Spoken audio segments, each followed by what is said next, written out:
I started yoga and meditation because I was interested in being a saint, because I was interested in becoming a spiritual healer, and I was interested in having spiritual power. And if somebody had said to me, you should do yoga to become pure, I would have said, purity? What's that? Honestly, what's that? That's something that people that go to church want. You know? What is purity?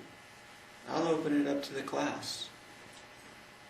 When you die, you feel okay reviewing everything. That's a good one. What about in the moment before you get there?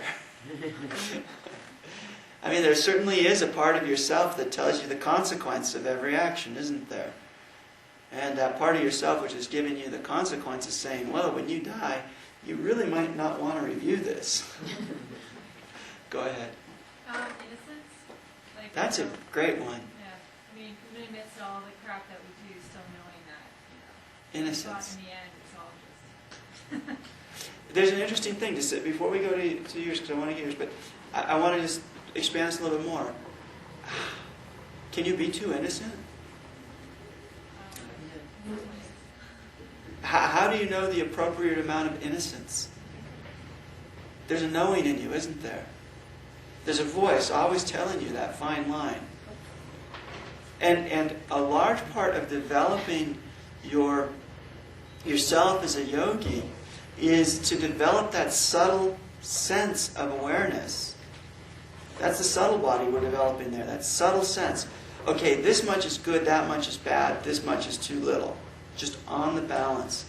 So that's seeking balance, serenity, innocence. Okay? This is appropriate, that's not appropriate. And that's all through subtle body. And then pranic body, developing that strength and the courage to act in the instant upon that thing. Intuition is that awareness of the subtle body, that knowledge on the point. This is it, that isn't. Or an arc line, expanding that and creating that sense of security to have that action upon that innocence. Go ahead, Travis. Purity, the capacity to be your own very essence. You know, like the capacity to hear your eternal voice. Okay. So, the fact that I am able to be me, 100%. Is that what you're saying? Yeah. I would say that that's true too. What sort of conflicts come up in terms of being yourself?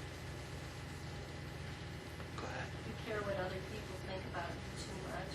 Uh-huh. And what happens if you don't worry about what other people think? You might not be able to get as much done in terms of... That's a good one.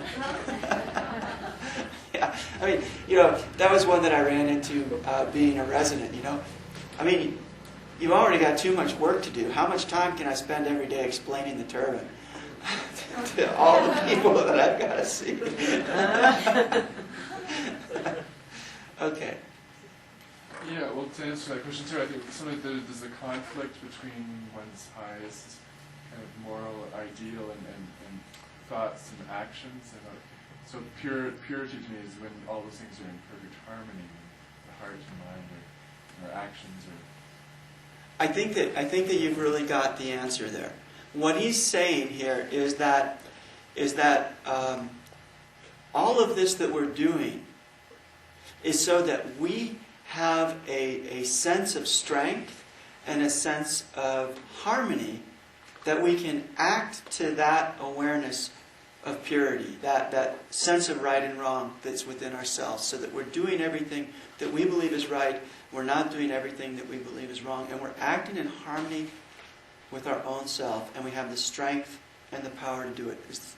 Am I sort of saying it the same way? Isn't there also a sense of innocence, a sense of wonder and gratitude about the Creator and how, just the sense of our breath? I mean, to be able to really experience gratitude. Well, I think that the sense of wonder, the sense of gratitude, come out of the experience that God is the doer of everything.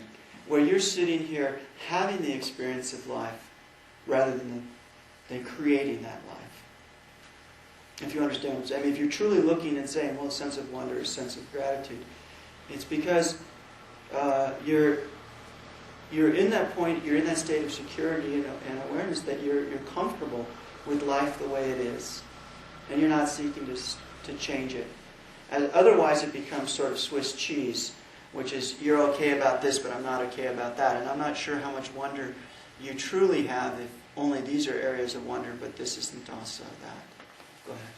Seems to me like the innocence allows you to have magical exploration only if all of the subtle bodies have been attended. You can go further with your innocence protected.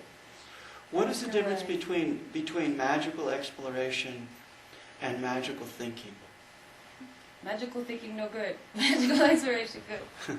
But what is the experience that you have within yourself in terms of magical thinking? Go ahead. Well, I think that would be a state of wonder, and the thinking is trying to figure it out. It's very not an experience. Could you say that magical thinking is another form of denial, where you're not willing to face reality head on, and so you're fantasizing that it's just going to go away, though you already have a set of steps given to you in your own psyche to move from where you are to some other place? Go ahead.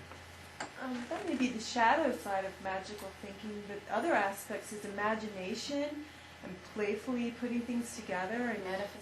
Improvisation and being creative. So See what God wants. Yeah. Letting go of your fear that this outcome in the future may be a reality. yeah. I agree. Wouldn't that be magical exploration, though, in terms of what you're I talking think about? so. Yes. Yes. Can I give an example real quick? Can I just let her Okay, speak? forget it. And I think it's also about finding the balance, because I mean, I don't know about you guys, but there's a tendency in like the group of people that I encounter in my community is sometimes of not being able to make a decision and thinking like, oh, spirit, I'm still waiting for a sign from spirit instead of taking that direct action. So there's a difference between just sort of letting things happen and opening yourself to the experience, and then actually consciously affecting change with your will. Like that's what I feel like Kundalini is channeling energy and directing it consciously. And then there's also the point where, you know, the yin and the yang, where you just have to open yourself up to experience. So there's like the balance between the two. Well, let me ask you this. So say that you leave here and you decide that you're going to do a 40-day sadhana. No, that's why we're having this little discussion. So you're going to do this 40-day sadhana and you're going to leave, and you're up, it's 3:30, you're taking the shower, the phone rings. Okay? And it's your best friend. Okay? They've just had a huge fight with their spouse, they're suicidal, and they're on the other line. What do you do? You tell them I'm going to do sadhana and you're going to do it with me. Now that's a pretty good solution. Okay? That's, you're going to do it with me. I'm calling you up when I got problems. Go ahead. Or you could do it in the evening and help your friend right then. So that's just sort of the situation that you run into. The problem is that what happens if it happens the next day with another friend? And then the next day. So, Stop answering the phone. Yeah?